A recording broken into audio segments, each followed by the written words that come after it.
This PSA was brought to you by the Peter G Show. You may have second thoughts after this show. Don't drink the faucet. We're really talented. We should get Oscars. Just pick out a car, for Christ's sake. No, hi, my name is Peter. Yeah, I want. Here's good. Yeah. Madam Perry. I need to get back in the genie bottle. Louis from Pennsylvania, you're on. He likes it.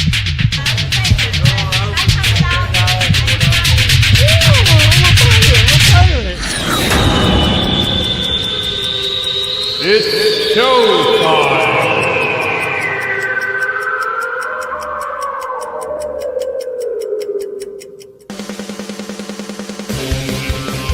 Peter G Show, Peter G Show, divorced dad, single dad, divorced dad, single dad, Peter G Show. Woo! Sorry, folks. First time for everything. I was just trying to deliver that last pizza, and traffic was crappy, and just guys got to do what a guy's got to do. They didn't even tip me, and I was on time, but it was hard to get back here to do this. But anyway, I digress. How the hell is everybody? Life with Peter G, the Peter G Show, every Wednesday, like clockwork.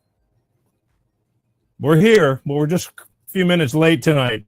6 p.m. Pacific, 8 p.m. Central, and 9 p.m. on the East Coast. Except for tonight, we're 30 minutes behind. But better late than never. I have this thing in my head, is show must go on. And God knows I've had some train wrecks when it comes to being live, technical, this and that. But you know what? One way or another, as frustrating as it can get, we get our way through it. But it's really great to be here. We got a great show tonight. That's why I was not about to let up. Tonight I have Miss Poppy Long on the show. Poppy was on the show 2 years ago, 2 years ago when she was celebrating her first 1 year anniversary of being sober. And she told a story about the trials and tribulations of alcoholism and what it's done to her and what it did to her. But she survived it and found her way back. And it was a great story then. You can always catch that. Go look in the archives of the Peter G Show. But since then, we talked about, 6-8 months ago, because she wanted to come back on the show and talk about her 3rd year anniversary, which just occurred about a week ago, because she says that no matter how grateful she was 2 years ago for her first year of sobriety, that now in her 3rd year, she's amazed and blessed at how much better, even better her life is. And we're going to talk to her about that, because alcoholism's a bitch. I mean, everybody, I'm sure, has somebody that they know or in their family that has, gotten taken down by alcoholism or dealing with alcoholism. I mean, it ruins families. It ruins their lives. It's a tough one. So she's going to be on the show coming up in just a few minutes. Also, I want to talk to you about next week real quick, because this really, I'm telling you, last week I talked a little bit about digital ID and what it's got, what they're trying to push down every continent's throat. And I want to make sure people understand exactly how horrible this idea is on what the elites are trying to do. This whole thing with Bill Gates, I mean, he's got his hands in it too. He's got his hands in everything. And let me tell you, I'm so pleased with you people for all coming together and in agreement that Bill Gates sucks. And the other ones, the Soroses and this and that. But I am so glad that at least that's one thing that we are not divided on. So next week, I'm going to talk about this digital ID stuff, because I want to make sure that people have an understanding on how detrimental that would be. We will lose all our freedoms if we, just go along with what they're trying to make you feel like, oh, it's no big deal. It's no big deal. It'll be a big deal. That's what we're going to do next week, October 15th. On this show, I'm going to talk about the digital ID stuff and things you need to know before you start thinking it's not such a bad thing. It ain't a good thing. Next week. All right. Also, please subscribe. YouTube, which I'm going to mention in a minute. Subscribe there, regardless of what they're doing to me. Just keep subscribing there. But Facebook, I love my Facebook people. The official Peter G Show Facebook page is kicking ass. Again, 2.7 million views last month. All right. On Facebook, of all places. And that's just Facebook. That's not all these other 6 or 7 platforms combined. That is not the audio platforms for the audio podcast. There's 26 audio podcast platforms. That's just Facebook. So thank you. Go follow me on Facebook. It's free. Just hit the follow or it's a like button, whatever, on the official Peter G Show page. All right. But YouTube also, as much as I try to stay relevant on that channel, because a lot of people watch it, they are kicking my ass, which leads me over to my next quick little topic. This morning, well, I didn't see it until this afternoon because I didn't check my emails. I was busy with other things. But this morning, I was sent an email that YouTube took down an audio version of a show that got taken down in September. I think it was like September 3rd. We did a show on natural medicine, natural medicine. It's like big deal. Natural medicine, people who believe in that stuff, and it does work. I believe in it too. Not for everything, but for a lot of things. Well, when we upload for the audio podcast, it sends a version of the audio version back to YouTube for to live on my channel as an audio version of the show. Well, I knew it was going there because they took off the show within 4 hours when I did it under medical misinformation, which is, again, so much for freedom of speech. I just talked to you last week about Google, aka YouTube, confessing that the Biden administration pressured them into censorship when it came for politics and medical stuff. They didn't want you talking about the jab. They didn't want any negativity about the jab, aka the truth. Well, I don't know. Of all days, today they found the audio version, which I put on private so it wouldn't go out because they had just punished me for the video show. Well, they got bots. They have bots that go through everything. And again, this was in September. Only about 2 months ago, they took down something from 4 years ago. They're never letting up on me. But either way,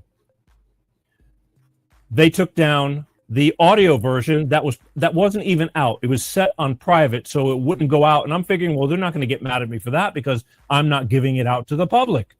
Well, it didn't matter. They took it down. And I got this morning, right here. This morning I received this letter saying that they're taking the audio version of Natural Health with Dr. Michael L. Johnson. I love that guy. He's on TikTok. You can go see him there. That was from September 3rd. They took down the audio version this morning. And not only did they take down the audio version, they there was not just a warning. They suspended me for a week. So right now we are not live on YouTube. I cannot post anything on YouTube. I couldn't even go on YouTube to say, hey, we're not going to be on YouTube. I can't do anything for a week. And I'm under probation until January 6th of so it's going to be a bitch. It is what it is, but this is the way they operate. Okay. So this is the things I'm up against. And, again, you cannot talk the truth, which I refuse to stop talking about, to a lot of people who don't really understand. A lot of people need to know these things. Some people, it won't matter what I say. It really won't. So, what do we got? Steven. Hello. Where you been? I'm out here getting suspended and stuff and haven't seen you in a few weeks. Glad you made it. Anyway, this is the life. Again, there's the censorship. This is what we're fighting against, which, again, next week with this digital... There we go. Just knocked me off. Digital ID stuff. Let me see if we're back. Did we just get kicked off there? This digital ID stuff we cannot accept it, okay? We're going to talk about it next week, October 15th. You're going to want to be here. Hopefully we won't have any issues. But that's that. What else we got going on here? Pretty much that's it. I'm really sorry. I can't remember the last time we started late. I know I did it once or twice over the past 8 years, but not many. But we're here. And that's a good thing. And again, please subscribe. Again, the podcast, a lot of you guys are busy. Put an earbud in your ear. Google Peter G Show podcast. Take the show on the road with you. You don't have to watch it. You can listen to it. Next best thing to be in here. It works, people. And again, over 400 shows. They can stop me here and they can stop me there, but they're not going to stop me everywhere. So that's why I want you to follow me on or like on the Peter G Show Facebook and subscribe on the YouTube and go and watch the shorts on Instagram and TikTok. Forget it. I don't know if I'm on TikTok right now, but I'm hardly posting. It's going to take a while for me to get over that. They took down over 6,000 of my clips and just banned me completely. I had to start a new one. It's Peter G Show Banned 1 on TikTok. Just for talking, I mean, just nonsense. You can't argue with these people. It's bots. This new AI stuff it's so sensitive. And you can't talk to them. They don't care. It is what it is. But we're here one way or another. And if they take me out in other directions, I'll find another way. Work too damn hard. And I appreciate all of you taking the time to spend with me. So it's good. But here's what we're going to do.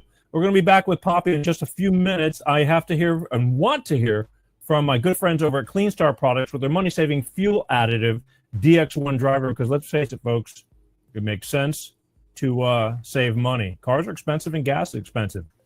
Be right back. Hello, it's Tyrone Thompson here with Clean Star Products, and we're here with William. High-end car service. And we've just serviced his Cadillac Escalade 2024. And we're going to be giving it a go to see what kind of results he'll be getting in his fuel mileage and any performance differences, and be checking with him later. All right. Thank you, William, for participating in our environmental program. We're here with High-End Car Services, my friend William, who's been using DX1 for a small time now. What kind of results have you been getting? Up to 45.1 miles per gallon best results, and the engine has been quieter, and I can definitely feel the power in the engine. I have a diesel. Thank you so much. We're going to keep going with the program and check in with you later. We appreciate you. The Long Life Engine Program with DX1 Driver is the only safe environmental product for your high mileage engine. DX1 is a non-toxic, clean-burning oil that goes into your fuel and your engine oil, providing lubricity for gasoline and diesel engines. You save on average 10% gasoline and 15% diesel fuel consumption. Call now for a price quote and place your order today. It's the Long Life Engine Program from Clean Star Products and Tyrone Thompson. That's right, folks. Clean Star Products. I got 2 words to tell you about Clean Star Products.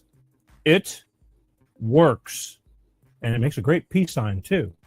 It does work. I use it myself. I would not be talking about it unless I used it, checked it out, and know that it's something I can back up. And again, they know what they're talking about.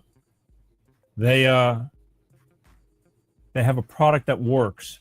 But don't believe me, call them, all right?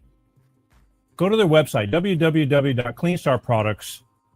They got all the information you want to know. But here's what I want you to do. I want you to call them because they want to talk to you personally. There's the number. I even put it up on the screen, but you can go to their website and go get a bunch of answers. But the reason I want you to call them is because if you call that number, 310-200-8931, they'll answer all your questions personally. Let's face it, maybe you have specific questions. You want to know about your specific car, how much it takes, blah, blah, blah. It's simple. They will answer your questions with confidence because they know they have a product that works. And on top of that, if you call them and you mention that you saw it on the Peter G Show, they will send you 5 bottles for the price of 4 for knowing and watching the show, telling them you saw it on the show.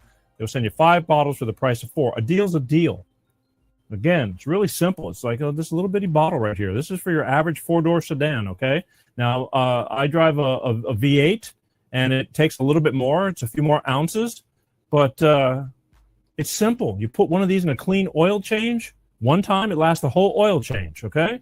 You could even, if you go get your oil done, you just tell them, say, hey, put this in for me if you don't know how to do it yourself. It's simple. And every time you fill up your car with fuel, full tank, you pour this in and then fill up your tank with gas. It can't be any easier than that. It really can't. And again, it'll make a believer out of you. Why? If you get the 5 bottles for the price of 4, it's a great starter kit because you put 1 in the oil and then it gives you 4 tanks of gas. And you'll notice the difference within that 4-tank period. I think I started noticing within the 3rd tank, but that's just me because I know the way my car runs. Anyway, go do it. It'll make a believer out of you. Cars are expensive. It saves on repairs, gives you better gas mileage. I mean, what more do you want? Good food, good body. That's the way I can make you, understand on how it works for your car. It just makes common, good sense. All right, there you go. Now, hang on one second. Let me regroup. Is this thing cutting out for a second? Is that, or am I just seeing that myself? Here's what we're gonna do. I'm just gathering my thought. I'm telling you, it was a complete rush, and we were getting close to like, okay, we're running way behind, but what do we do about it? And then I thought, there is a God. Here we are. But let's take a drink. This is to Show Must Go On. I love you guys. Thank you. Share. Sharing is caring. Let's keep this stuff going, man. You guys are amazing, and I love you for it. But take a sip.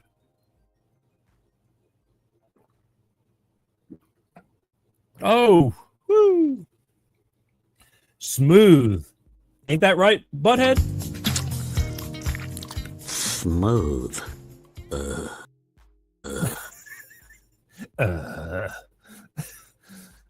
I've been watching a lot of clips of them lately. Again, I used to love that show. It was so stupid that it was. I'm a big kid. What can I say?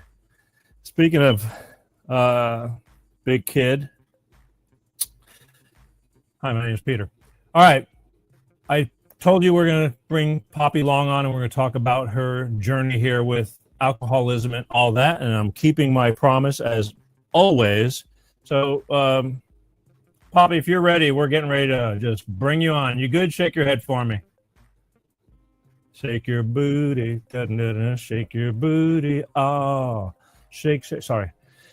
I get distracted. All right, ladies and gentlemen, wait, see, I got one more distraction. Let me see what's going on here. Say the video is not updating. Well, I don't know what the video is not updating. I don't know what that means. I'm telling you, we got all kinds of odds against us right now. I am at my wit's end with a lot of things, but bear with me.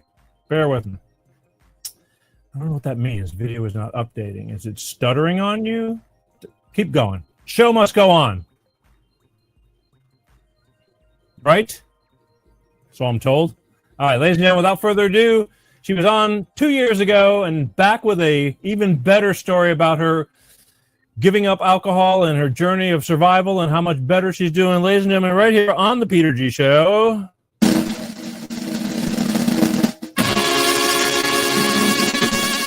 Poppy Long, how you doing, baby? I'm good. How are you, Peter? Well, we made it.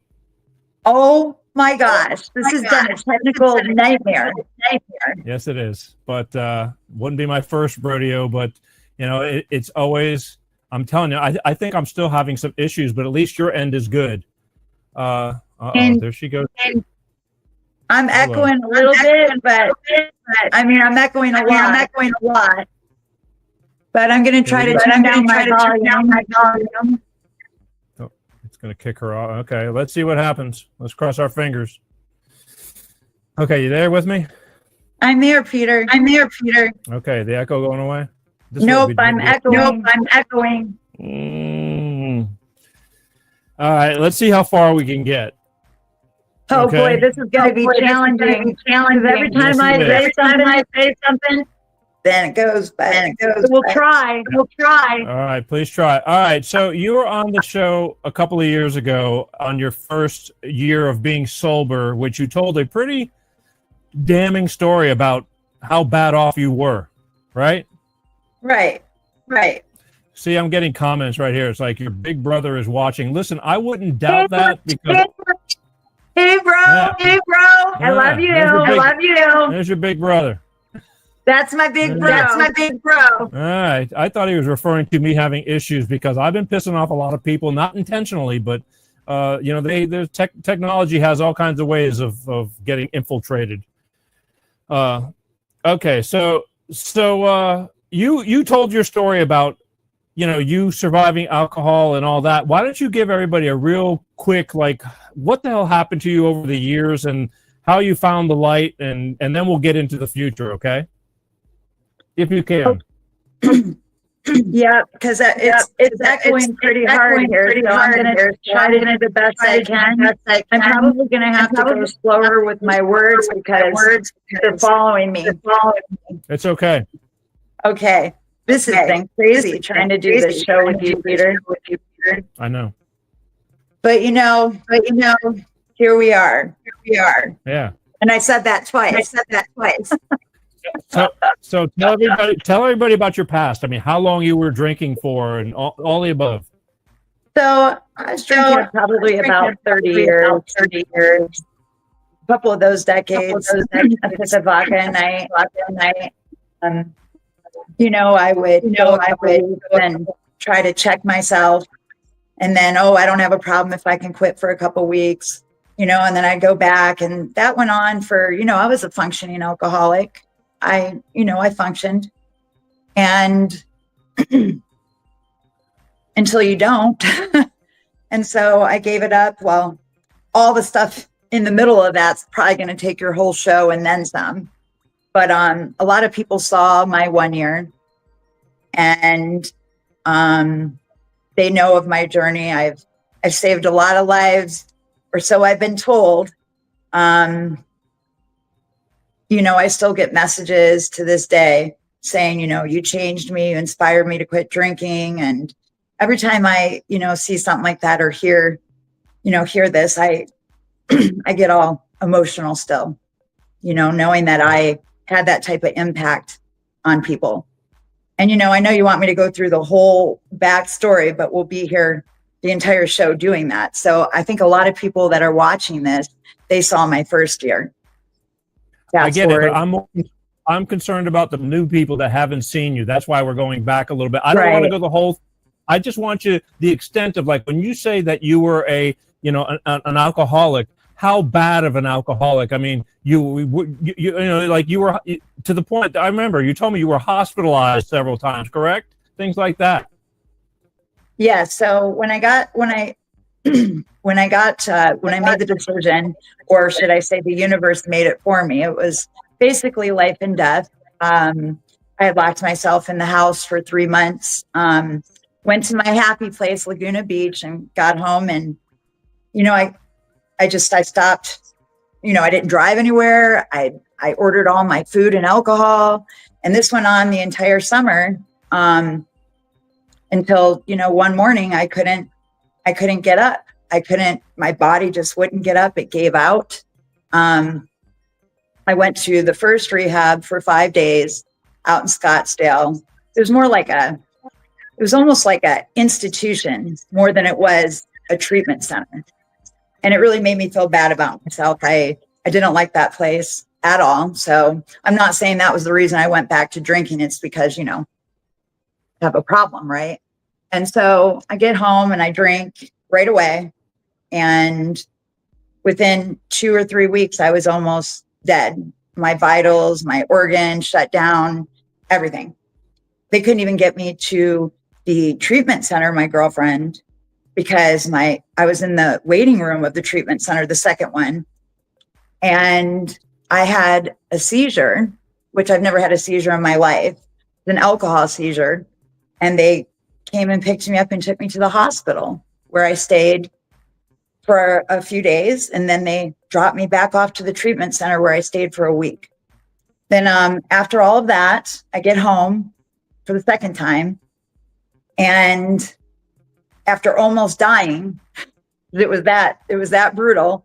And I'm, nowhere's near, my vitals are still whatever. I'm still, not myself. I get on my hands and knees that day. Let me rewind. So I get back from the treatment center the second time. My girlfriend drops me off. I go in, and I'm thinking, oh my God. I grab my keys and I'm heading to the store to get a bottle of vodka. I'm heading to the store to get a bottle of vodka. After all of that, after everything that happened, I am literally going to go buy alcohol. So, I look around my house. I had a house cleaner at the time because I had a really big house. So I had a house cleaner. And even with a house cleaner, things were just I mean, I had clothes stacked to the ceiling in the laundry room. I had the smell in the house, the energies. It was just like, who was here? Who did this? Like, who made this mess? Why, who was that? It wasn't me.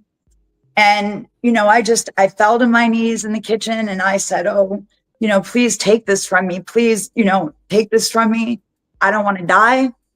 I don't want my son to have to, spend his life with what happened. I wouldn't want to put my son through that. And so I had a miracle that day. I had a miracle, and I never had a craving. True story. I never had a craving. I'm echoing again, Peter. It stopped for a while, but it's back. It's back. But where was I? You had a craving. You quit your craving. Yeah, so I quit my cravings. I had no recollection of ever touching a drop of alcohol. People would tell me for like 4 to 6 months after, telling coffee stories, drunk stories of all the things I did and all the, everything. I would say, I'm so sorry, and I'd make my amends. And I have no idea, no recollection of any alcohol use, any alcohol stories, but yet my memory is there for past things and, childhood things and whatever. But all the alcohol is gone. There's no remembrance of me ever consuming a drink, which makes that even crazier. Right. And so with that, I could immediately go watch my son DJ in the club. And then, I could be around it. I could, I have 3 rules. I don't have it in my house. I don't kiss it, meaning I don't date anybody that drinks, and I don't buy it for anyone. Those are still my rules that I said on my first year podcast with you. I still abide by those rules, and that's it. I don't, I go and collect my chip once a year, and I'm just a true miracle that not only was I able to conquer this addiction. I didn't have to spend, not that there's anything wrong with this, I didn't have to spend every day, all day in AA meetings to try and survive. And that's there for a reason. And people truly have been helped so much through AA. But for me to not need any type of treatment like that or going to AA all the time, it's just a miracle. And I am cured. That's how I feel. I mean, okay. And again, the reason I'm asking you to go back and talk. I know we're going back memory lane, and I'm like, we have to, because there's all different levels of alcoholism, and for some people, everybody tries to justify it. Well, that didn't happen to me, so I'm okay, or this and that. But a lot of dumb shit happens when you're drunk. And the cravings and, I'm going to stop. I know it's easier said than done. How the hell you walked away from it like that overnight after all that? But then again, that was decades of abuse. I mean, the fact that you even look as good as you look is just a miracle right there, because it takes a toll on people. Yeah. And I get it, so you're really blessed. Yes, I am, Peter. I mean, I am going to do the big speech. They wanted me to when I picked up my 3-year at the AA, but I was packing to go on this adventure with my girlfriend and all. And so I know on my 4-year, I'm going to go ahead and speak, because I know every year I go in there, they want me to, and I'm almost there. But well, you're kind of doing it right now. Well, you can just bring the recording. Yeah, right. Yeah. I mean, I did speak a little bit when I picked up my 3-year, because I was going to the bathroom and they drugged me up there on the podium, and I was like, oh, and I'm like, okay, but to go into detail like you're having me do to a point, it is you get a little tense and you get a little shaky, and because you just really don't tell the story too much anymore. And when you go back and you tell it, it's kind of still like, wow. Like, I look back at that 1-year podcast we did. I look back at just how fast I've been evolving, just spiritually, emotionally, mentally. I'm just like, I'm awake. And not just from the alcohol, I'm awake. I'm enlightened, and there's been so many amazing, beautiful things that's happened since those dark days. And Right. I just want to touch the world and light it up Well, again, it's all the more reason why I'm making you back into the dark stuff, because trying to, like a counselor, drug counselors, they're all drug counselors because they used to be addicts, and they can definitely attest. How do you expect somebody to really know unless you've been there, done that, unfortunately, lived to tell about it. And that's why so many counselors end up becoming counselors, because they were the ones who survived, and they could understand deeply what somebody's going through, and not just like, oh, I was an alcoholic, don't do that. You know what I mean? I know what you mean, Peter. So, okay, so you came onto this show, and you can look back, anybody can go into the YouTube archives of 2 years ago, right about this same time. I can't remember the exact date we did it, but it was right because it was your first year anniversary, and you were a stickler of wanting to do it on your anniversary, and we made it work. But you talked about your first year, and I can't really remember, a whole lot of, about what the first year brought you, besides the fact that you made it for a year. But is there anything that sticks out to you that was like, the most important things that were going on with your first year that really, really was like the major jump? Besides, that is major, not drinking. Right. Any certain things that was that really opened up to you? See, I'm not quite sure what you mean, Peter. What are you asking me exactly about my first year? I'm asking you, so your first year, we talked about it, and again, and I because I didn't have time to, I listened to a lot of shows, but I didn't get to go re-listen to that show. Through that first year that you were celebrating, was there, it was a major accomplishment within itself that you quit for a year and had no more, Right. But the jumps, the changes in you that was going on the first year. Because you're claiming now that the third year is a complete giant step from the first year. I just want to establish the first year a little bit now.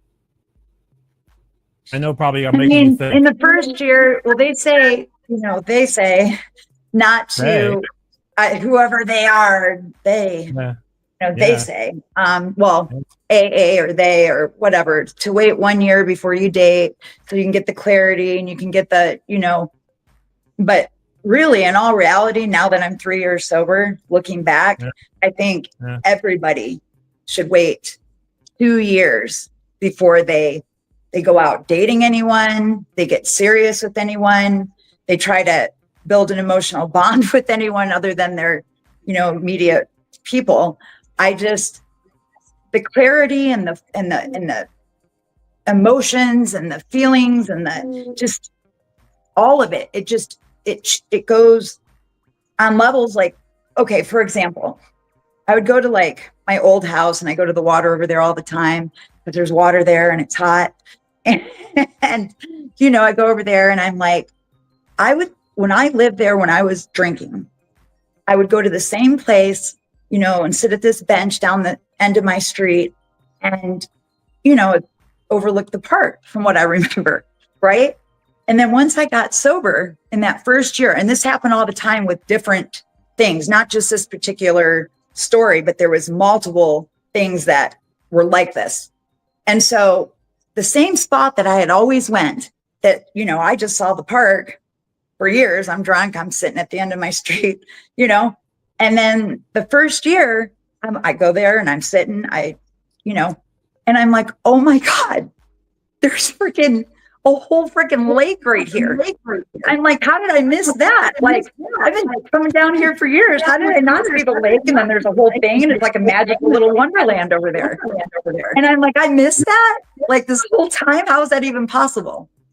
And so it's kind of like those things happen in the first year where I had all these, you're seeing more. And even the things that you remember seeing, there's more to it. Even when you go out with friends or you go to places you've been, it's different. It's different. It feels like it's new again. Somewhere, you haven't been yet. You know, everything seems so new, like I'm young again, like, you know, it's new. Even the places, like I said, you know, I used to bring my flask into the movie theater. I used to, you know, always base all my fun around alcohol, right? I had to always have alcohol, plan it around alcohol. Now, I just get to go out and have all this fun. I get to go to music festivals with my son. I get to go do all these fun things, go out to dinner, go do all these things that I never imagined I could do sober. And I'm sober, so everything feels new to me. Like I'm living a whole new life. Like I get to experience life sober through my sober lenses, and it's amazing. And so that first year, I really feel like that's what happened a lot in the first year. Seeing all those, those things that you just didn't see, but they were there, and you're just starting to get a lot of clarity. Yeah, is it? I don't know if it's an AA saying thing or whatever. Seeing things with fresh eyes. Yeah. Yeah. Well, your Irving's writing to me, telling me how glad he is that you're sober now. Yeah, my brother knew. My family knew. You know, I had a serious problem, and my brother is very proud of me. You know, he's that rough Michigan boy, but he loves his little sister, because last podcast, him and I weren't talking. We were estranged, right? For 6 years over something stupid. And it was like, oh my God, you know? And so he's back in my life. You know, my mother had passed away. So in January 29th. He says, don't let those looks fool you. She can hit like a man. I know personally. Yeah. You know, I've been out in Michigan a long time now. These hands have beautiful nails now, and I'm a hybrid, Peter. I'm a rough and tough, no makeup hiking girl, baseball cap, or I like to get done up and be a queen princess. So I'm a hybrid. We're the best kind, man. No, that's good. I mean, but you know, you can honestly say that a lot of the shit you went through, that you're saying it, somewhat estrangement and all that, it had a lot to do with the alcohol. Well, yeah, my brother and I were drunk that night, and it was just I don't even remember what it was even about. That's the craziest thing. Exactly. He tells me the story, and it's like, wow. Yeah, not seeing the world through the bottom of a vodka, I guess, bottle is a game changer. You know. So yeah, this is the reality of it all. The drinker has no clue. And then us, the observers who have to put up with that shit, don't forget, because we're not drinking. Because I know I've dealt with it with a lot of people in my life, unfortunately, and so they do. You do stupid things unbeknownst to your own self because of the alcohol. You wake up the next day and it's like it never even happened, but yet you're looking at somebody. It's like, why are you so pissed off? It's like, you want to say, why am I so pissed off? Do you remember what you said? Oh, I'm just getting ready to start language, but. It's just hard, because that's what alcoholism does. And now that you're not into that whole thing, you don't do those things anymore. It's just that simple. I don't do those things anymore. I'm a big girl, and it's hard to believe I ever got in trouble the way I did. I went to prison. Yeah. Well, that's alcohol. Thank God you did. For 8 months, Peter. I don't think I told you this. For 8 months in 2012, I got 2 DUIs in 2 weeks, and they put me in prison for 8 months. 2 DUIs in 2 weeks. You would think that an experience like that would have changed me, scared me. I'm not saying any, type belongs there, but I know damn straight I don't belong there. And what am I doing there? This caused me to do what? Like, oh my God. If that doesn't change you to stop drinking, like, I had a real problem, Well, the fact that you didn't kill anybody is a miracle within itself. I mean, every day I'm just like, oh my God, thank God I didn't kill anyone. Because, and then, a lot of people, you're just driving thinking, well, I just got a little buzz going, but you have more of a buzz than what you think you've got going. Otherwise, you wouldn't have been in the position you were in. Yeah. Yeah, you're lucky. I mean, that's what you said DUI. It's like twice in 2 weeks. Number one, I guess maybe you're lucky you got caught, but for those who don't get caught and keep on doing it until something bad happens, and that you can't take it back. Right. You can't take it back. Wow. All right. Let's go to okay. So you made it through the first year. We have not really talked about this besides a couple of casual conversations in between these past couple of years about just normal life. But now you're you just hit your third year of sobriety. What is like this amazingness that you telling me that has jumped from the first year that you just feel so much more, even more improvement than you did from the first year? I mean, I've had a lot of spiritual awakenings. I've had a lot of spiritual things come into me, within me, since being sober. It's always been inside of me, but when you're drinking they call it spirits for a reason, and the good spirits can't come in where they belong because you got a demon going on in there brewing. So I've had a lot of spiritual awakenings, Peter, a lot of synchronicities, a lot of timelines, a lot of just spiritual things that's transpired between, and a few of my girlfriends have as well, because we're awakening. I've been enlightened, and it's something that you have to keep the light work up. You have to keep the energy. You have to keep the positivity. You have to always work on yourself to better and better and better yourself. And you can touch other people. And that's how people are going to wake up, and we're going to all, be in the 5D. All right. The 5D reality that Poppy Long lives in is not a place. It's a feeling. Okay. It's a feeling of happiness and joy, joy and peace. Your brother's pretty funny. Unicorns and rainbows, because I understand what he's saying. He's probably a realist, but I I'm a realist. All of this is reality, Peter. No. I understand what you're saying too, because I'm kind of into that too. But a lot of people are like, listen, I'm just living life, and this is, and I get what he's saying. That's a good joke. My brother knows that I'm on a bean, and he's like, and I'm like, listen, that's me. I'm a crystal lover.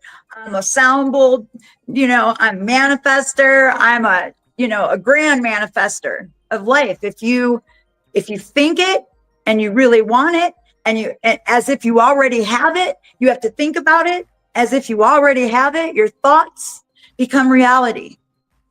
And you can ask anybody in my circle that's close in my life. They will tell you that when I manifest, they have me manifesting for them at this point.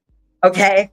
Because just like on my first year, my podcast, my 1 year, I said, I'm going to pay for a house in cash. I'm going to do these things. And everything I said to you on that first podcast, I went ahead and did within the last 2 years.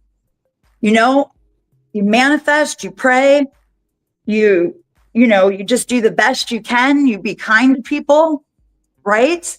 I'm everybody that knows me, especially in my circle, they love me. They love me, and I love them, and I love everyone. And I know a lot of people are watching this. You're getting off. Wait, you're getting off the couch though. You're not just sitting there wishing it to happen. You're hustling too, right? Well, yeah. You're not just, okay, but we gotta make that point out there. It's like you're not just wishing for everything. You get up every day and you work towards things and make things happen. You're just not waiting for things to come to you. But again, because of your clarity, you can do that now.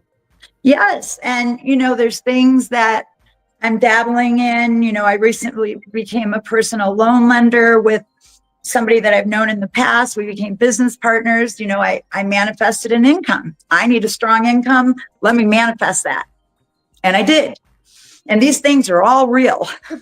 Let me manifest paying for a house in cash. And I did. Let's, manifest the man of my dreams. And I did. That's a whole nother story though, Peter. And when your energies get entangled and all that stuff goes on, I did the work. I have done the work. And now, he must do the work. And, twin flames and all that is real, but I have moved on and, I'm in my realm and doing my thing. And I had an experience, we're just humans having experiences, right? All right. And I'm having experiences. I'm dressed up now because after this, I'm going to go down the street to, and get some food and go out and have some fun. I figured, hey. Well, all right. Well, let's keep going though, because we're not done yet. Right. So don't put your shoes on just yet. Oh, I'm not. I parked it. Okay. Okay, cool. So we're at this third year. You went to your AA meeting, picked up your chip and all that, which was a proud moment, I'm sure. It's an accomplishment because, again, there's people that cannot stop drinking, or they'll go back, they'll fall off the wagon and things like that. Even if, they're clean for 6 months and all of a sudden just one thing goes wrong, it sets that trigger off and they go straight to the bottle. And I've never understood that, because I guess I've been blessed enough to not love alcohol like that. But so you're into this stuff now. You said that you were going on a trip and you had some like great story you wanted to tell me that you wouldn't tell me until I was on the show. Were you still wanting to tell me that story? About the journey that my girlfriend and I recently experienced? Oh yeah, I want to tell you. Well, Is this the one you're talking? This is your 3rd year anniversary trip or whatever, correct? Yes. Okay, and, I got time. All right. Please do tell. All right. So I planned this trip. My girlfriend and I went together. Hi, Chris, if you're watching, I love you. This trip, it really brought us even closer together. So we, had a trip planned to go bungee jump in Azusa Canyon. It was a 2-day adventure for that part of the trip. And then the second part was Laguna Beach. So we had a 2-part journey.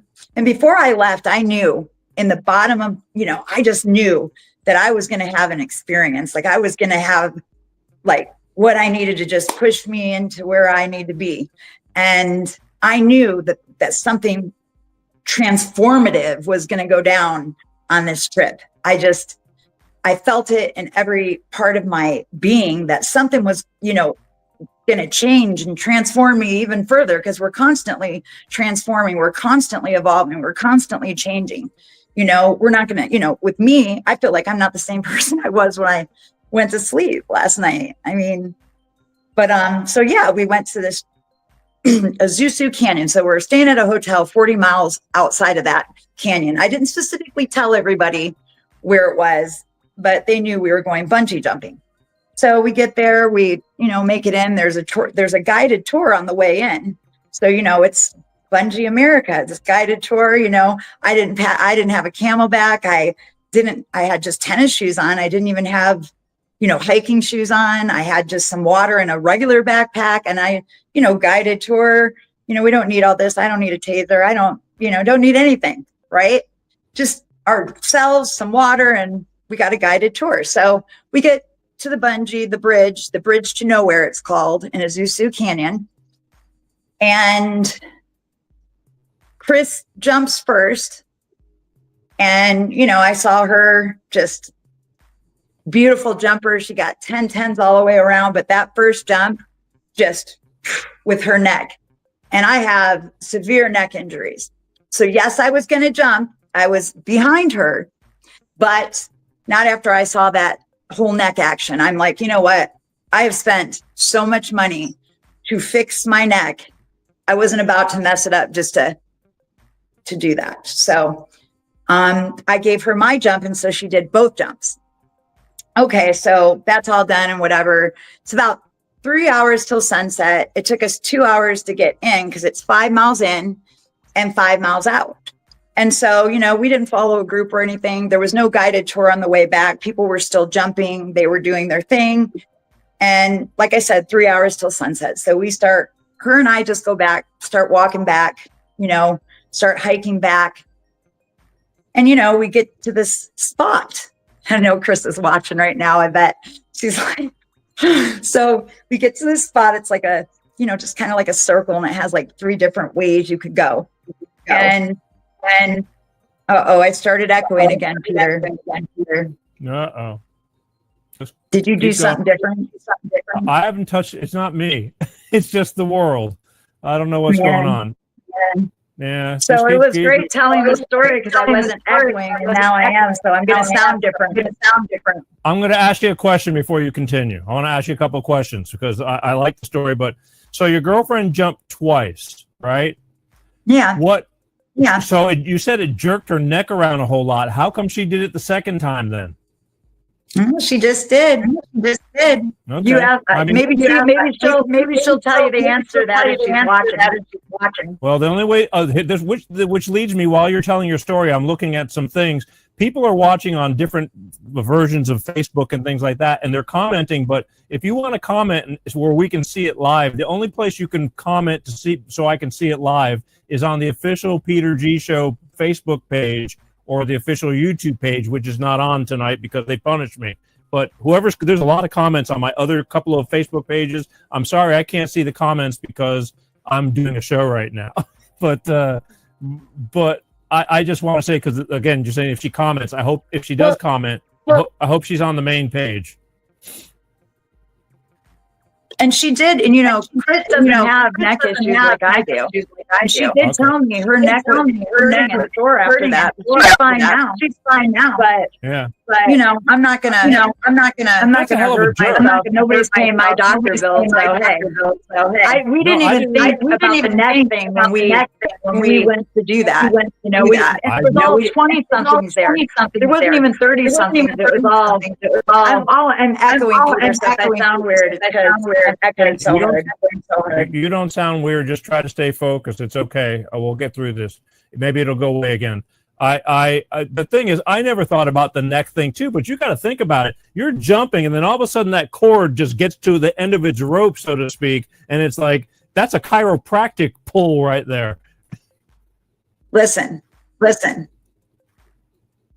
I didn't even think about the neck thing when I thought about the jump. I was doing this to have a journey and an experience, and to show freedom from addiction. That was why. Right. That was the whole thing. Just like last year, I jumped out of a plane. And then the year before that, one year, I did a hot air balloon. So, right. I wanted to up my game again. But right. I'm not about to get this over it because I have severe neck injuries. Yeah. And so our 50-plus-year-old bodies are not the same as those 20-something. But to my defense, I would have jumped if it wasn't the neck. That's okay. That's okay. I said it on my show last week when I told everybody I had to push your show back a week because of your trip was pushed back. And I said, I don't know why you're doing that. I said, I feel like when I get up out of bed every day, I'm taking a leap of faith every day. So I don't need to be bungee jumping. I'm good. But you wanted to go bungee jumping. If you did it, you did it. If you didn't, you didn't. Totally understandable. No, I would have never thought about the neck either. I get it. So that's all right. Fast forward to the start. Yeah, the echoing. Are you good? No. Oh boy. I'm echoing. All right. Well, do the best you can. Trying to focus. So now you're walking through the desert and oh wait, one more question, please. I got to know this. Why is there a bridge 5 miles nowhere? Called the bridge to nowhere. Who built it? It's like a history thing. You just have to go back and look at the history of it. There's a whole story. Okay. Because the Canyon, the bridge to nowhere. Is there a road or just a bridge? Just a bridge. That's weird. Okay. All right. So now you're in the middle of the desert and you see Bigfoot. What happened? Okay. So we're hiking back. Okay. We're hiking back. Aliens. And so, what? Aliens. You saw aliens. Take me to your leader. Listen, this is this just recently happened. Like, how long ago is this? We got back like a week ago or whatever. And I'm telling you, I had 2 near-life death experiences. And the only 2 people that know what truly happened is myself and Chris. And I've had some crazy shit happen in my life that's amazing and awesome and just crazy. Like, oh my God, that's hard to believe. So this, at least somebody was there and they know what went down. Okay. And You had a so, witness. yeah, I mean, it was just nuts. Like, so, we had to pick which way to go. I said, I believe it's this certain way. And then Chris said, no, it's this way. She goes, no, I know it's this way. And I said, no, I think it's the other way. Well, we went Chris's way. But again, it could have went anyway. So we started walking that way. And, we're just hiking and getting there. And, the path would stop. And then we're like, what's going on? There's trees ripped out. There's mudslide stuff. The trees were getting thicker and ripped out of the ground. And before you knew it, we were basically climbing over crap.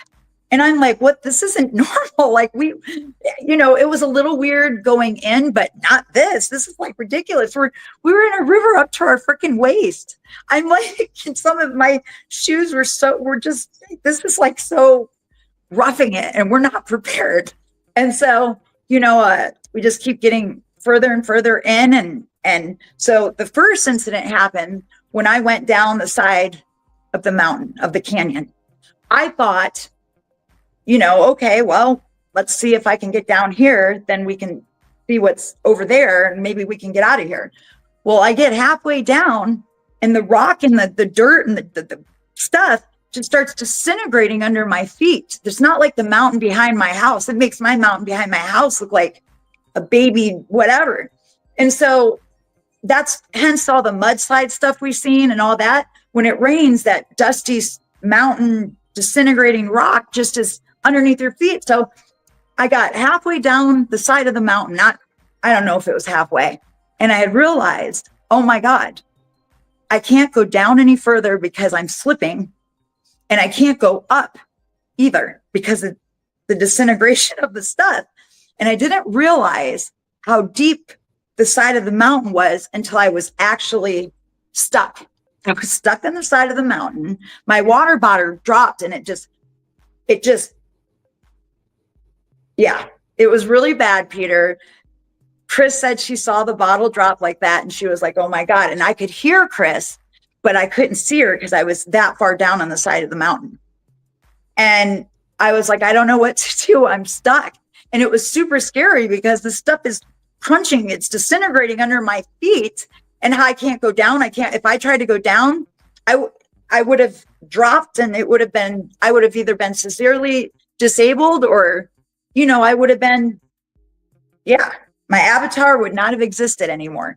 And I didn't want to go down that way. I was like, it's going to hurt. So Chris is like, get on your butt and just try to, so I took my long claw fingers and my long toes. I knew they'd come in handy one day. I knew it. And I just clawed my way back up that side of that mountain, just scooted just like, until I got to the second level, which Chris couldn't even get down to the second level. That's how far down I was on the side of that mountain. And so I got up there and I got back up and I was just like, oh my God, that was. What? Wait, is it safe to say you were lost? Yeah, we were lost. Yes. It was getting dark. Okay. So that happened, but here's what really gets crazy after this. If that wasn't crazy, here we go. So we start walking or hiking again, and we start just trying to make our way out of there.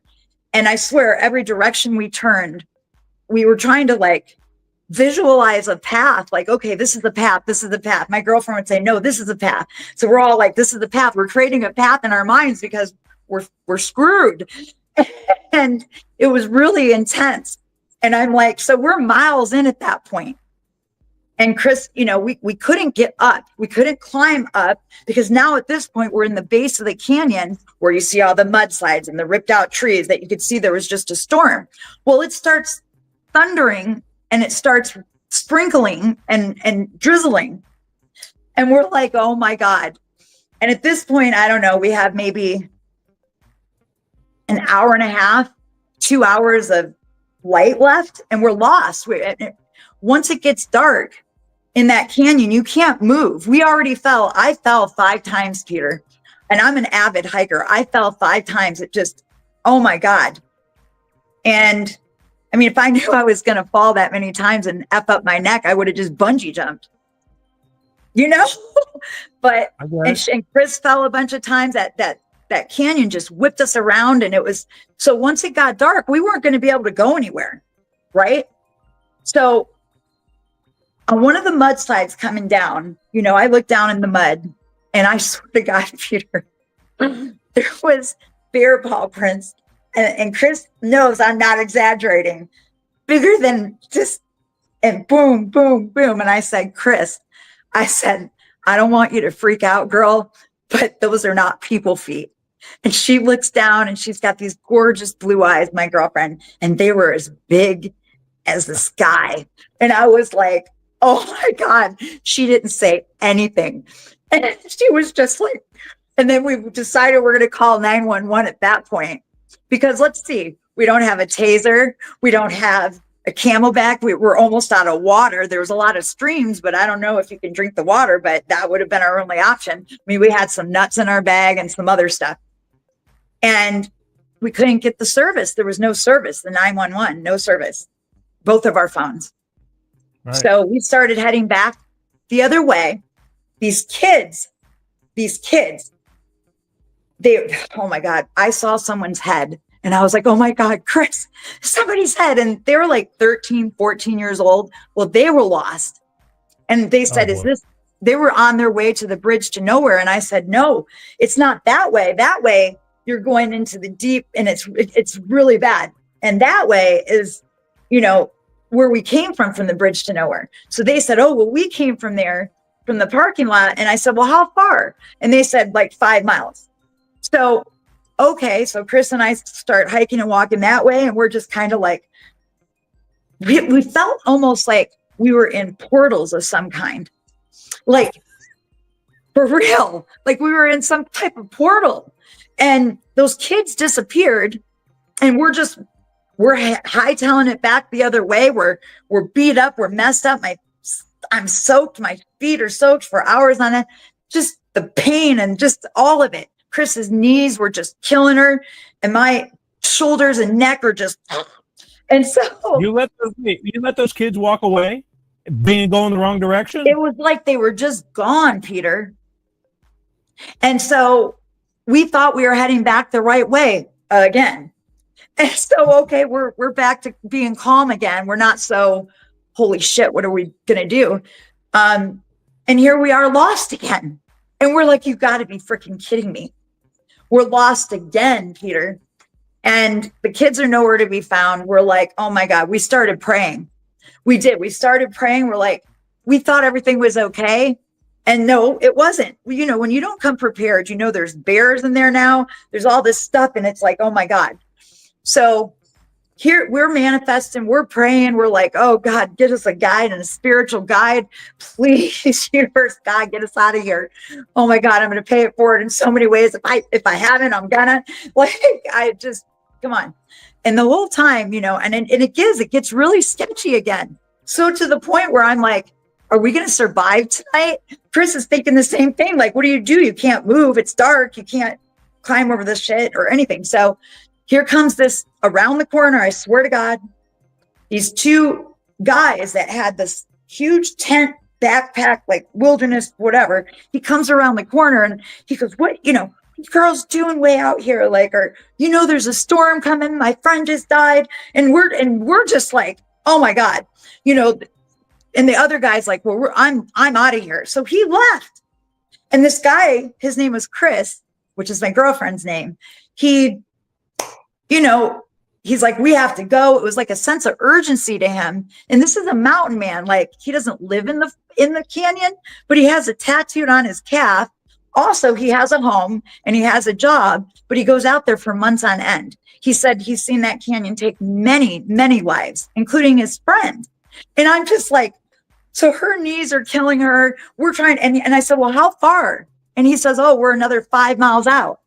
And I'm like, oh my God, if we didn't manifest this mountain man, we would have been stuck out there at night with all that wild animals and all that crap. And we wouldn't have been able to move until daylight. You tell me it was thunderstorming and raining, and the mountain man is hightailing his ass out of there in major concern for his life.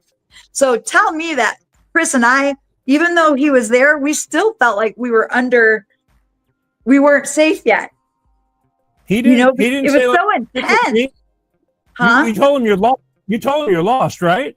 Yeah, he knew we were lost. He couldn't believe we were that far out there. Okay, so did he say, well, let's go. I know how to get out of here. Did he say that? Or he just walked away from you? No, he said, let's go. Yeah, he lives in the mountains a couple times, for a couple months at a time.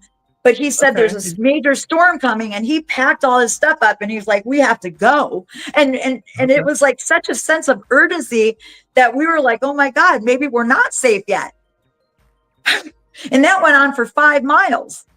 And we got out of there right at dark, like after sunset, that half hour after, and then it's dark, and there we are. And it's mind blowing. So we had to drive 40 miles to the city we were staying in. We get there, we do our thing. And then 12 hours later or whatever, we're sitting in Laguna Beach, right? We're on the beach. We just throw our stuff, and we're caught there at 4, and because it's an hour away from where we were. And we're just looking at each other, and we're like, what the actual F just happened? Like, nobody would have guessed we had just went through all that, because we're sitting on our bikinis and we're all happy or whatever, but I could see it in my face. I was just like, what the hell just happened? You would have never guessed where we had just went through. So that was the first part of our trip. And then Laguna was the second, and we had such an amazing time. We went reggae dancing and spiritual, manifesting and all that stuff. The second part was a lot of fun. So this was a lot. This wasn't like a night of walking home in heels from the club. This was a lot harder. I mean, and you would have never guessed we had just went through that by looking at us, right? You would have never been like, oh, They just had to, almost got ate by freaking bears. Okay, I would think mountain lions as well. But I digress. The guy said, because we had time to walk behind him and hike behind him. And he said, there's this and this and this and this or whatever in there. And I was like, well, what is this specific sheep? He goes, rams. I'm like, there's rams up here? The rams with the big horns and whatever. And I'm just like, oh my God, big ass bears. And oh my God, nothing. We had nothing. And so Chris gets home and she starts Googling that place. And in July alone, and that's when I think it ends, they didn't update, there was 5 that were 5 lives. Is that crazy or what? It's a good thing he wasn't it's a deadly canyon. Yeah, but I mean, the fact that you found him, it's a good thing he wasn't like a Silence of the Lambs serial killer. Otherwise, you'd be part of a tent that he's making, I mean, I was a little leery at first, but I was like, you know what? I mean, I'll take my chances. Yeah, I'll take my chances. Chris too, we'll take our chances. Like, what's the odds? Okay, a serial killer or a freaking bear eating us? Which one? Or a mudslide from the rain and the thunderstorm that's happening. That was happening. Yeah, and you can pack a punch, so that's always good to know. Oh my God, my brother. Yeah. This was the first time he heard this story, because I haven't talked to him, so he doesn't know about what happened in Azusa. Well, no, and now he's enjoying the story. Yeah, he's enjoying the story. It's again, and I was really kind of hoping that you were going to tell me of some alien experience out there, but maybe next time. It changed me. It transformed me. Like, there's tons of transformations. There's tons of transformative light. But I'm telling you, this reached in and did something to me, because not once, but twice I had to survive that damn canyon. And it's like, only person that knows what I'm saying to be 1000% correct is Chris. And so, and at that moment, like when we thought we had to spend the night there and stuff, she was starting to prepare. And I was like, at least I'm not going to die alone. I mean, it sounds funny, but it really, I was thinking that. Did you film any of it? Hmm?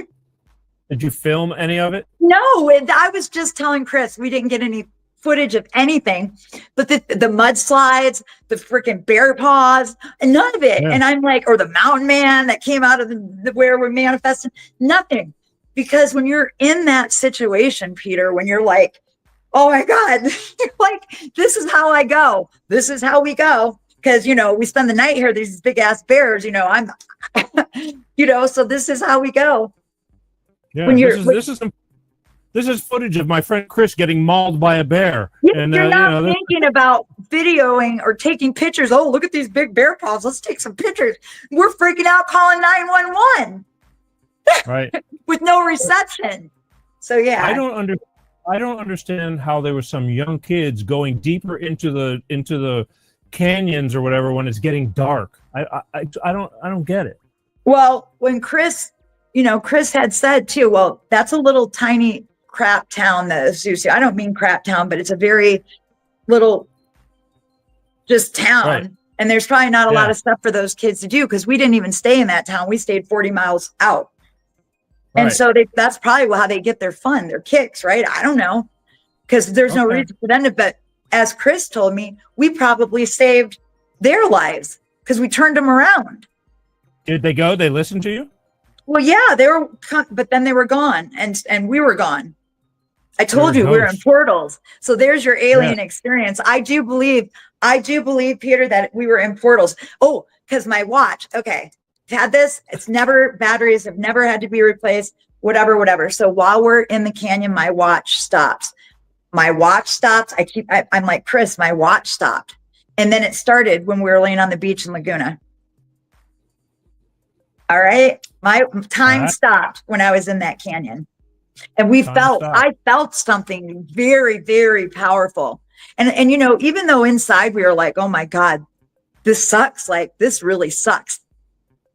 There was still some sense of, I wouldn't call it peace, but, you know, just knowing that you're not in that situation by yourself. Imagine, I would have been so much more, you know, if you're by yourself. Yeah. Well, you never go by yourself anyway, but you know.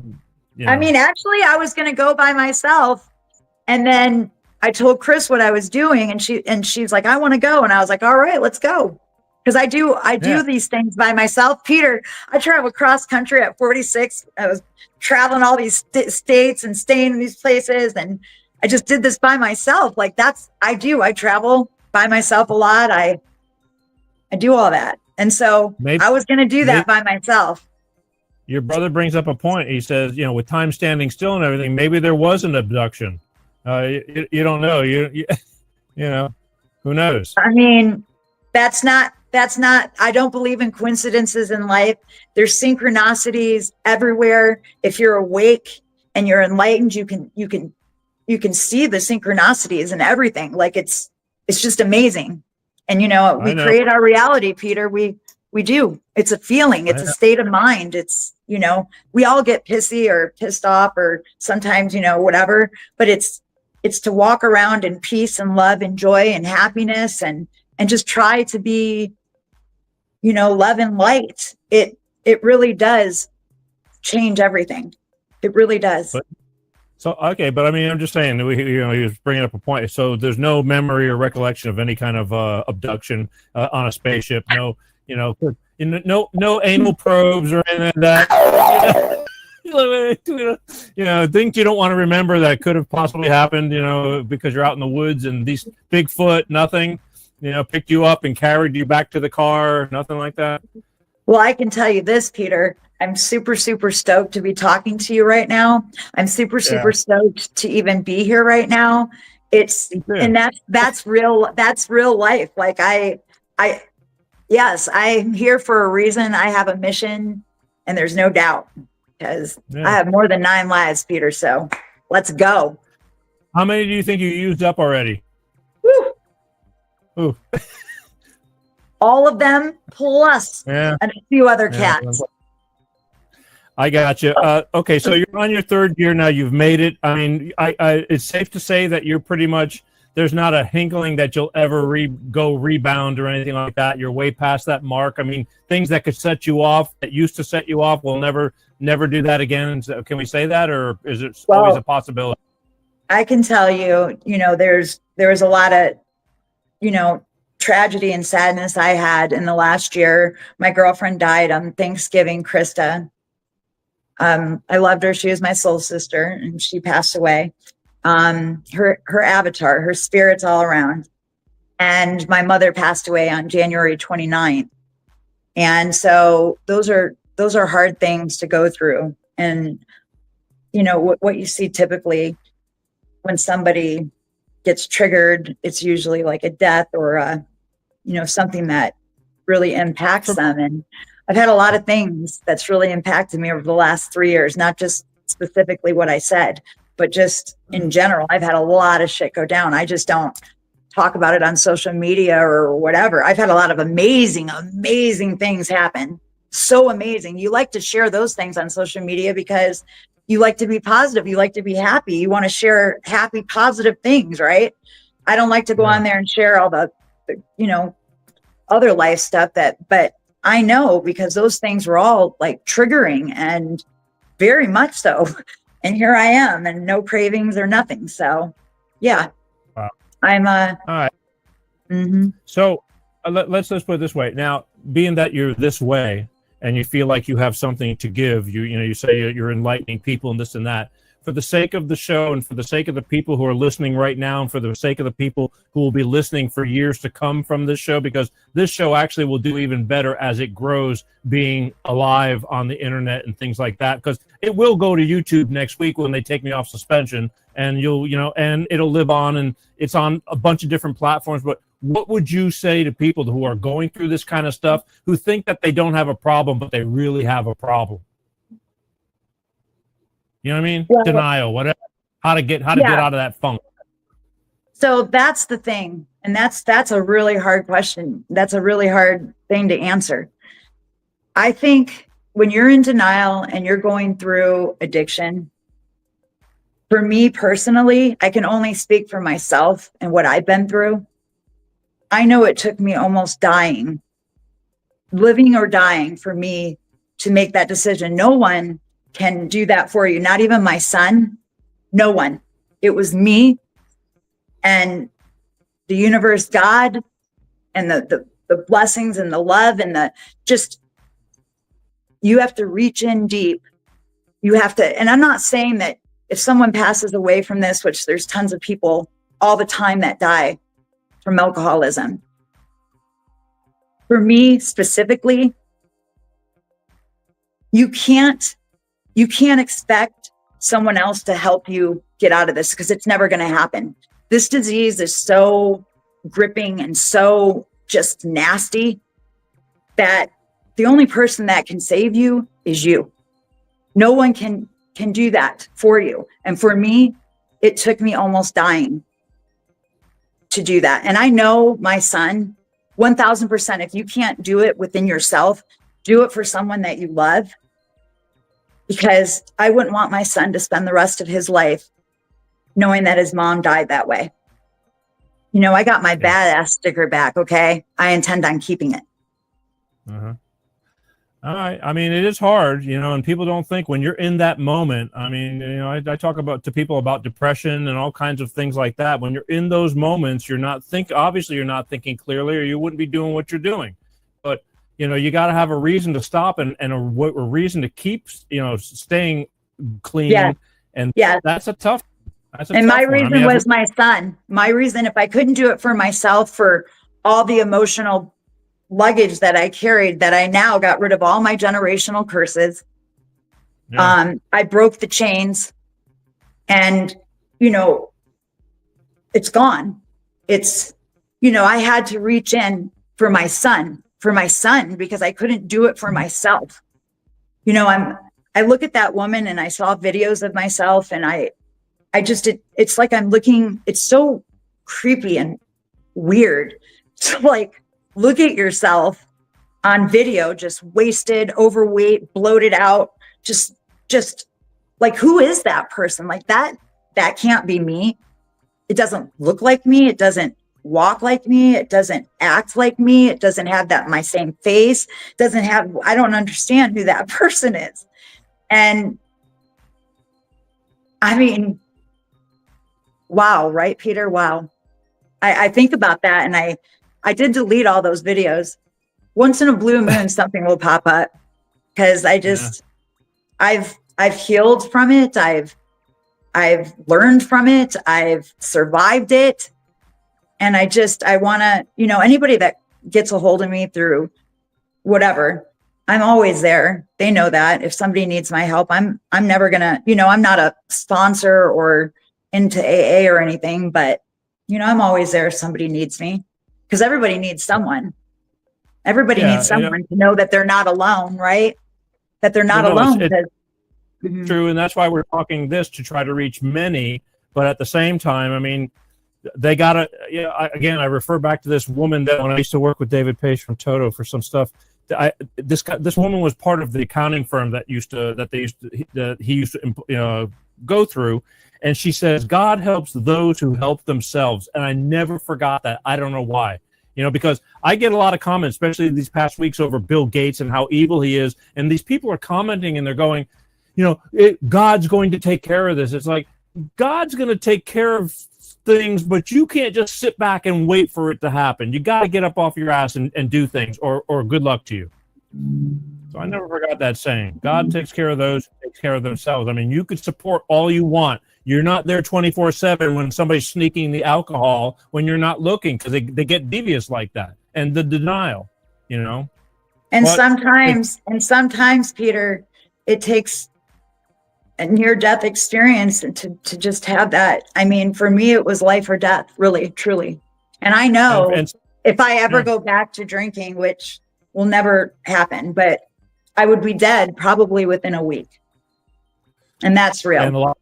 And a lot of people will die because they couldn't stop, and they just that one more, one more time, and that was it. I've had conversations about that kind of stuff too, right. Which, I'm going to clean up. Just let me have one more night, and that one more night was the end of their whole life for now. Anyway. Well, and that's why it's so important to do the work and to do the inner work, because your mind is a very powerful, powerful place.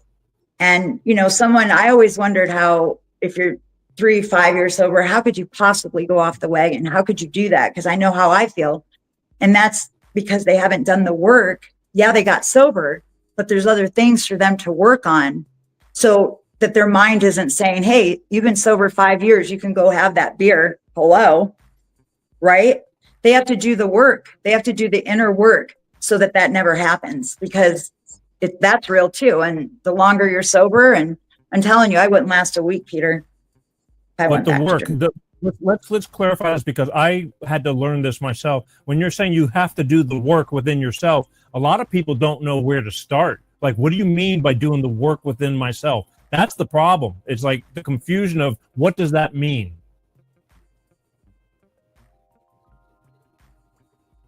Well, it can mean multiple things, Peter. The work, like what's in their life that is missing? What, do they have childhood trauma? Do they have, they have to do the work, whether that's through a therapist, whether that's through their own spiritual journey. The work, their, meditation, listening to healing programs, listening to, just yourself, going deep within yourself. For me, I love to travel. I love to travel to keep my peace, and to I stay grounded through meditation and yoga and hiking and all these things that balance my energies.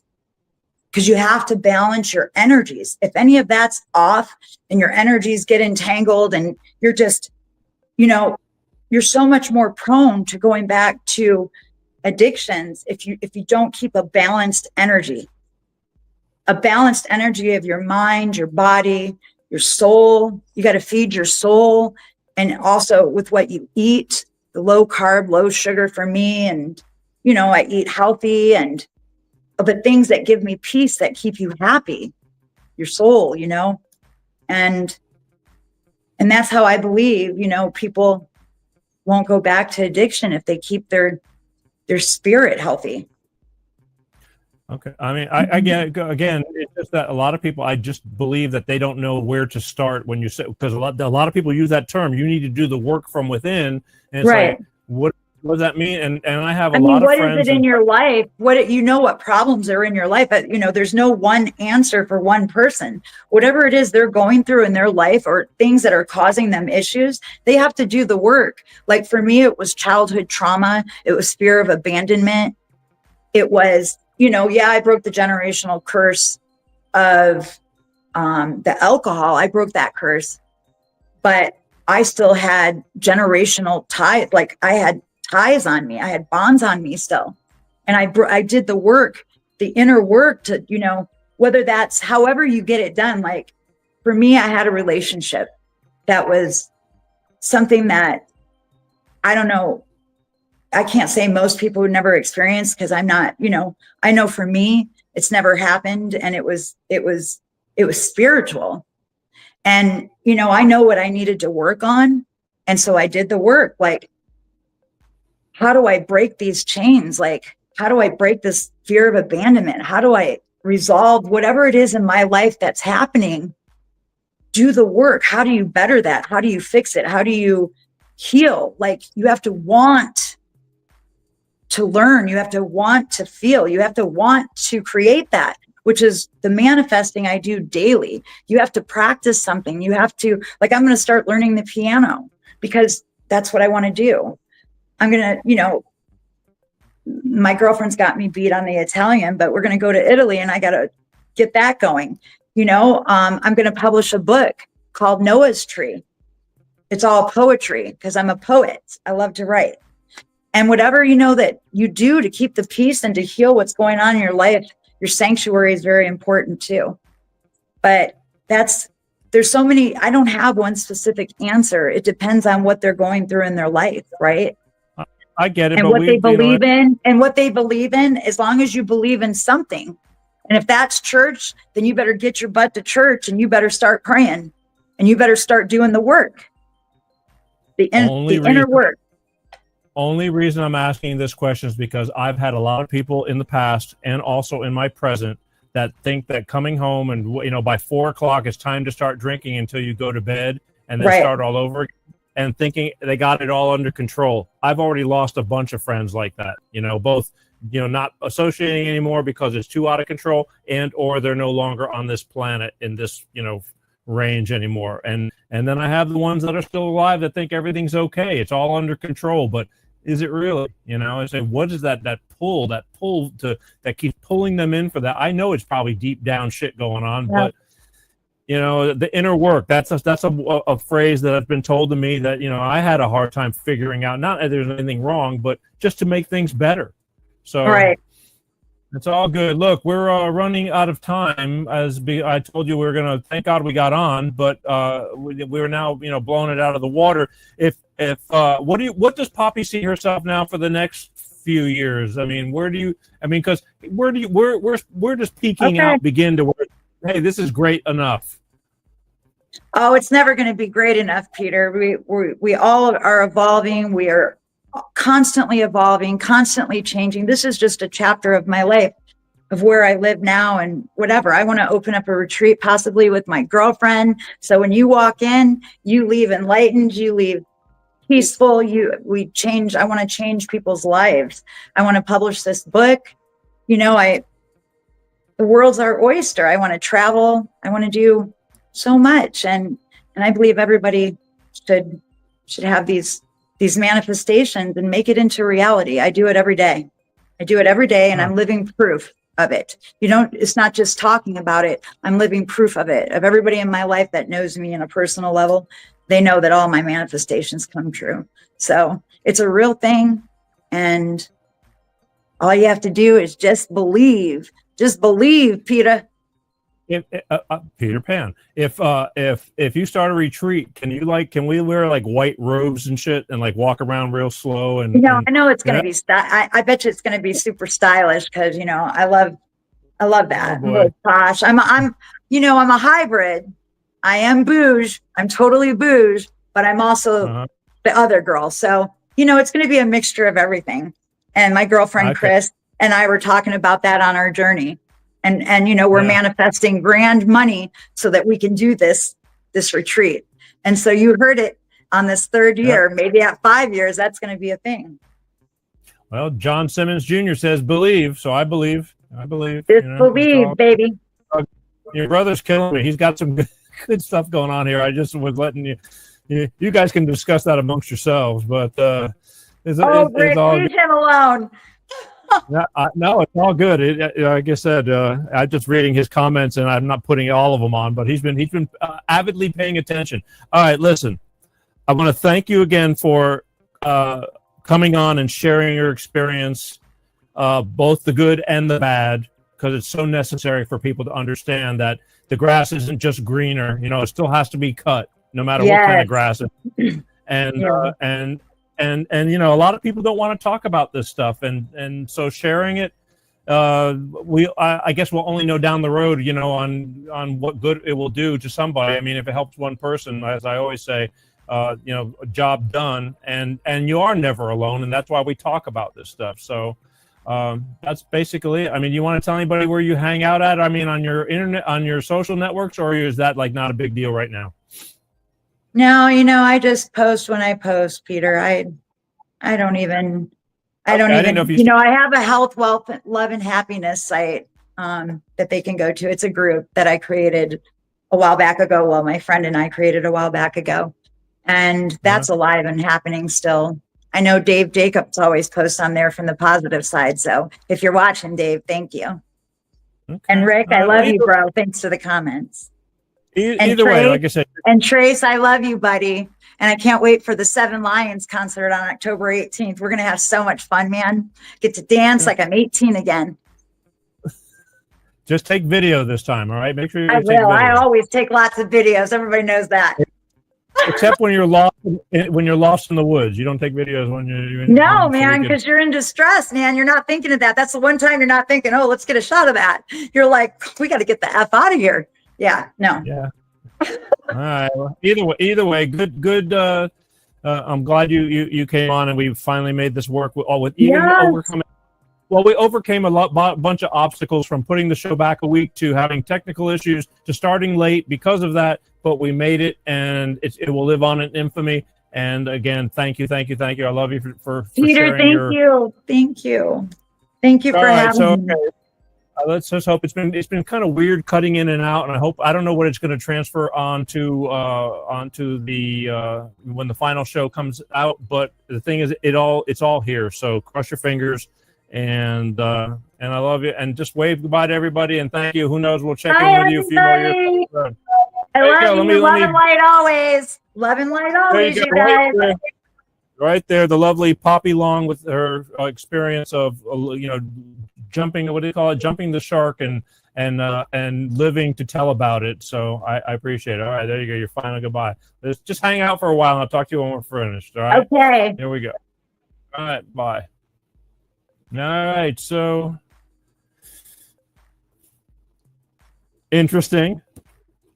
We made a few jokes out of the thing to keep it, enlightening, but there was a lot of trauma and tragedy behind her story. Again, if you want to check out the first story, it's easier to find it on YouTube. It's 2 years. It was on August. God, I just saw the date earlier because I wanted to remember. It's 2 years back from this date, basically, and it's her 1 year anniversary, and that's where she told her real story about the struggle from the beginning to where she was at the first year. But the thing was, she was dying to tell this story about getting lost in the wilderness and almost getting never coming home because Bigfoot picked her up and took her to a spaceship and then put her back down. And they brought her back. They said, "All right, this one's too complicated." So they go, "Okay."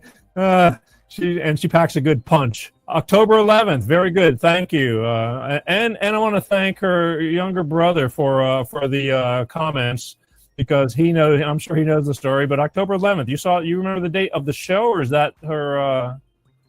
See, I'm blanking out. Every couple of seconds, the camera goes. But so long as the show is still up there, because it's been a struggle, and I'm as soon as we get through tonight, getting ready to write a real nasty letter to my streaming providers. We're having issues. I don't know why. It's not me.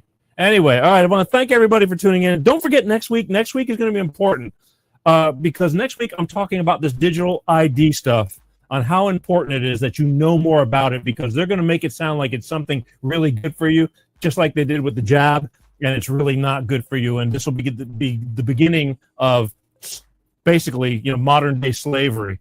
And I'm going to play some important stuff, some things to really educate you about that.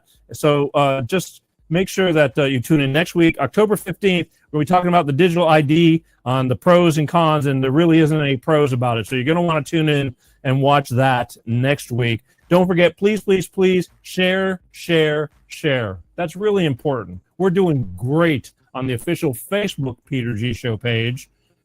So keep it up over there. Like and follow so you can comment. I can read your comments. There you go. Thanks, John Simmons. I appreciate that. Appreciate you taking the time out of your life to watch. That's important. I know it takes a lot of dedication. People are busy, but I love you for it. Thank you, brother. Share, share, share. And even on YouTube, no matter what they're doing to me, we should be back on the air next Wednesday, I hope, because that'll be the 7-day suspension period that they banned me for a week. And you subscribe there too, because I'm hoping one day they're going to get told they need to stop punishing people for saying the truth. And we could all do like this on Facebook on that platform as well. And people say, why do you care about YouTube? I do care about YouTube. It's a very big platform, and there's a lot of people on it that need to hear this and are willing to hear this stuff. So please keep sharing, following, liking, subscribing. That's really important. We're growing really great, and it's all because of you guys. I love you guys for doing that. Again, and don't forget, if you're busy and you can't watch the show, you're driving. A lot of people commute to work on the Pacific Coast. We start at 6 p.m. People are just coming home from work. Put an earbud in your ear. Google Peter G Show podcast. You can listen to the audio version of the podcast. It's real simple. And it's the next best thing to being here. There's over 400 shows. I mean, that says something right there. And plus, there's 2 shows now of Poppy Long talking about her alcoholism and her ability to kick that habit and live. There we go. Oh, we go. Howard Seaton. What's up, brother? That's good. I like that. Pensacola in the house. Good job. I'll see you soon one of these days. All good. All right, 11 p.m. here. You must be East Coast. John's Irving Long is East Coast. All right, well, there you go. I know we started 30 minutes late. Don't forget, Peter G Show every Wednesday like clockwork, 6 p.m. Pacific, 8 p.m. Central, 99.99% of the time, and 9 o'clock on the East Coast. We started 30 minutes late because of some issues that were going on, and I told Poppy we're not giving up. If it went past 30 minutes past, we would have not done it, but we did it. Detroit. All right, Detroit. Man, we'll talk about Detroit, too, one of these days. Just depends where you're at in Detroit. But man, oh, man, I see a lot of stuff going on over there politically, and well, anyway, don't get me started. All right, that's it. Anything else? Oh yeah, and lastly, as always, be kind. There's a lot of crap going on in the world. I mean, we are so divided. I say this every week, and I have to, because I have so many people that I love so much that are just, their heads are about to explode. Now, I talk a lot about this stuff that may even piss them off as well, because they may not agree, but I'll never be pissed off enough to say, go screw yourself. I mean, there's a couple of people because they're just friggin' idiots, but those aren't the ones I consider my friends. I have a lot of people that I know and love. Be kind. On top of that, the financial struggle, life's a bitch, all of that stuff. Just be kind. You don't know what people are going through, okay? Be kind. You don't have to be an ass, but you don't have to take a bunch of shit from people either. That's a fact, all right? Just be kind, because God, if I only knew so many people, there's so many people that did things that they shouldn't have done. And a lot of people say, I had no clue. I was not even aware he was in that mindset. And that's pretty harsh. Either way, my name is Peter G. I want to thank you for watching Life with Peter G, The Peter G Show. I want to see you here next week and every week. Again, I love you for taking the time to watch. See you next week, as always, and peace out. Peter G Show, Peter G Show, divorce dad, single dad, divorce dad, single dad, Peter G Show.